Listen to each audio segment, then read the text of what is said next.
আন্তরিকভাবে দুঃখ প্রকাশ করছি।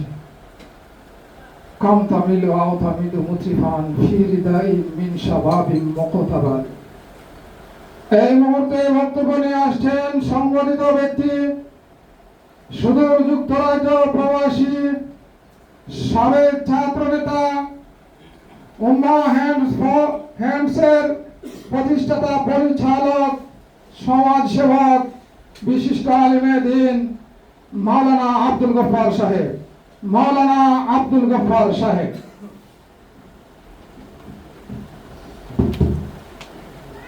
আলহামদুলিল্লাহ ওয়াসসালাতু ওয়াসসালামু আলা রাসূলিল্লাহ। আসসালামু আলাইকুম ওয়া রাহমাতুল্লাহি ওয়া বারাকাতুহু। মাশাআল্লাহ, জাযাকুমুল্লাহু খাইরান। ও আপনারা এখানে আসার লাগি আসলে খুব সুন্দর লাগে। আল্লাহ শুকরিয়া আদায় করি যে আপনারা আমরা হেলথ ফর হিউম্যান ফাউন্ডেশনের চেয়ারম্যান মাওলানা জয়নাল আবেদিনের ভাইয়ের উদ্যোগে আজকে এই আলোচনা সভা। আসলে আমি এটা সংবর্ধনা সভা হিসাবে গ্রহণ করতে চাই না, কারণ আমি জানি আমার জিন্দগিতে এমন কোনো কাম করছি না যে আপনারা সারা পৌরসভা সহ থানার মানুষ যারা অত্যন্ত বড় মাপের আলিম এবং সমাজসেবী, আপনারা এই সম্মাননা পাওয়ার যোগ্য। আর এই জায়গাতে আমার এই কেন বুয়াইয়া সম্মাননা দেওয়া, এটা আমি বুঝি গ্রহণযোগ্য করার মতো আমার তৌফিক নাই। যেহেতু আজকে আপনারা এখানে আইসেন, আলহামদুলিল্লাহ একটা বসার যে সুযোগ হয়েছে এবং আলোচনা করার যে সুযোগ হয়েছে, আলহামদুলিল্লাহ আপনারা খুব সুন্দর আলোচনা করছেন। আমরা আজকে মেইন উদ্দেশ্য যেটা বুঝলাম বা আমরা হেল্পফুল হয়েছে, যেটা আমাদের আজকের বসাটা খামো লাগবো, এটা হলো আমরা জয়নাল ভাই আগামীতে মেয়র প্রার্থী হইতা ইনশাআল্লাহ।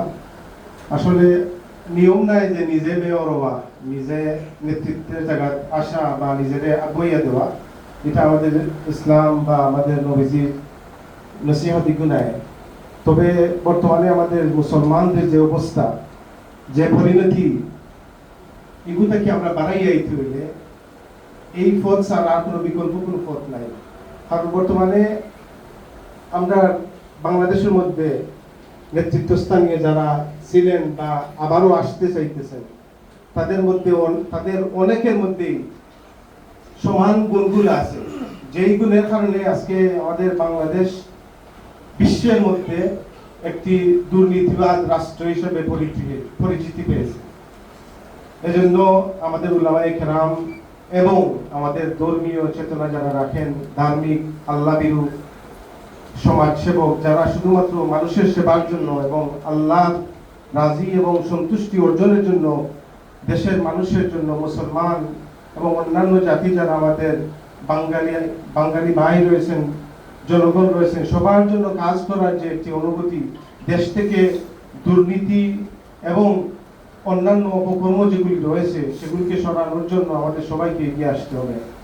এখন আমাদের দায়িত্ব হলো যারা এরকম যোগ্য ব্যক্তি রয়েছেন তাদেরকে টেনে আনা, কারণ তারা আসবেন না, এজন্য তাদেরকে এই জায়গায় বসানো, এটা আমাদের সবার দায়িত্ব। যদি আমরা সবাই চাই যে দেশটা আবার দুর্নীতিমুক্ত হোক, আবার বাংলার সোনালী যুগের মতো দেশটা আবার প্রতিষ্ঠিত হোক, এটা করতে হলে আমাদের সবাইকে দলমত নির্বিশেষে আসতে হবে। বর্তমানে আমাদের অবস্থা এরকম হয়েছে, আমি এই দল করি এই জন্য আমি এই দলকেই ফলো করব, আমি সেই দল করি এই জন্য আমার এই দলের বাহিরে যাওয়ার আর আমার কোনো চিন্তা নেই। এরকম চিন্তার কারণে আজকে বাংলাদেশের মধ্যে অনেক সমস্যা। এই সমস্যার সমাধানের জন্য আমাদেরকে একটু আমাদের এই সার্কুলের ভিতর থেকে বাইরে আসতে হবে, আমাদের দলের বাহিরে একটু চিন্তা করতে হবে আসলে আমরা কি চাই, আসলে কি আমরা দল চাই নাকি আমাদের দেশের জন্য মঙ্গল চাই। এরকম চিন্তা চেতনা যখন আমাদের মধ্যে আসবে, তখনই আমাদের দ্বীনি এবং রাজনৈতিক যে কাজ, যার মাধ্যমে দেশ এবং দেশের মঙ্গল হবে, ইনশাআল্লাহ এরকম উদ্যোগ আমাদের মধ্য থেকে আসবে। আর আশা করি এরকম জয়নাল ভাইয়ের মতো একজন ব্যক্তি আমরা পাওয়া সত্ত্বেও যদি আমরা তাকে নেতৃত্বের মতো স্থানে নিয়ে আসতে না পারি, তাহলে যেই আসবে ফাইন্যান্সিয়ালি এবং অর্থনৈতিকভাবে বাংলাদেশ অনেক উপরে গিয়েছিল, কিন্তু এটা ধরে রাখার মতো মানুষ রয়েছে আমাদের নাই, এবং আমরা এরকম পর্যায়ে মানুষকে আনতে পারিনি, এজন্যই আমাদের এই অবস্থা। যদি আমাদের একটি গ্রাম্য ভাষায় বলা হয় যে সুরের হাতে মুরগি বাগি, এরকম একটা কথা আছে। আমাদের এইরকম অবস্থা, আমাদের শত্রুদেরকে আমাদের সামনে আনতে হবে ইনশাআল্লাহ। এটা যদি আমরা করতে পারি তাহলে ইনশাআল্লাহ আমাদের ভবিষ্যৎ অনেক সুন্দর, বাংলাদেশের ভবিষ্যৎ উজ্জ্বল ভবিষ্যতের জন্য আমরা অপেক্ষা করি। আর আমার আসল বক্তব্য এটাই যে আমরা সবাই চেষ্টা করি যে আল্লাহর দিন আল্লাহর জমিনে যদি প্রতিষ্ঠিত করতে পারি তাহলে এমনিতেই ইনশাআল্লাহ বাতিল দূর হয়ে যাবে। এই বক্তব্য রেখে ইনশাআল্লাহ আপনাদের সবাইকে ধন্যবাদ জানিয়ে আমার বক্তব্য এখানেই শেষ করলাম। আসসালামু আলাইকুম ওয়া রাহমাতুল্লাহি ওয়া বারাকাতুহু। আলহামদুলিল্লাহ, হাইয়াকাল্লাহ, জাযাকাল্লাহ, বারাকাল্লাহ। আমরা যুক্তরাজ্যের প্রবাসী মাওলানা আব্দুল গফফার সাহেবের কাছ থেকে অত্যন্ত তাত্ত্বিক আলোচনা শুনলাম। আল্লাহ পাক আমাদেরকে আমল করার তৌফিক দান করুন।